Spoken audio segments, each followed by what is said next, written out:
Hey guys, welcome back. So within 4 months from now, Samsung will be announcing its ultra premium devices, the Z Fold 4 and Z Flip 4. But the leaks are already surfacing online from where we can get an idea that what these devices are gonna bring. And also this time Samsung is doing major improvements in the Z Fold 4's camera system. But before that, if you haven't subscribed to this channel, make sure to subscribe to get more daily updates and give a like if you enjoy watching this video. So last week we heard that this device will pack a new 10 megapixel zooming camera sensor with 3x optical zoom, which is the same sensor as we have on the non-ultra S22 models. There is no doubt that Samsung will not use any periscope lens for this smartphone, but to compensate this feature, the company might add a 30x digital zoom. However, this isn't the best in comparison to an optical zoom, but still 30x zoom will be enough. Moreover, a Twitter user says that the main camera sensor will be a flagship level and pretty much the same as we have on the S22 Ultra right now, which is pretty insane because if this is true, then the Z Fold 4 will bring a 108 megapixel camera lens for the first time in the foldables history. Before this, folding devices were getting average camera sensors every year and users have to sacrifice on that. Most of the people want better camera in folding devices just like we have on the S series, but these folding devices are always costing us around $1,800 to $2,000 US.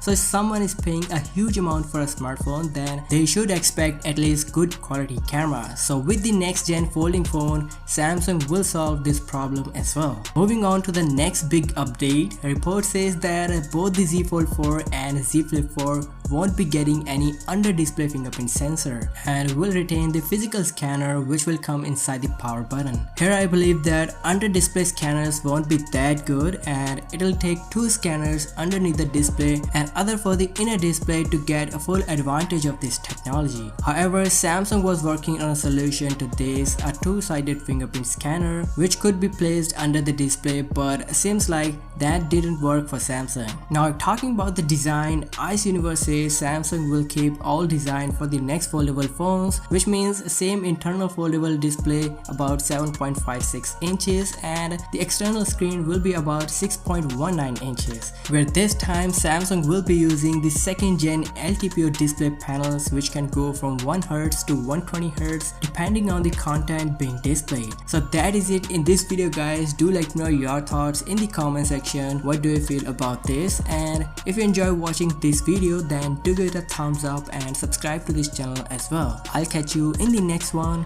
Till then, peace out.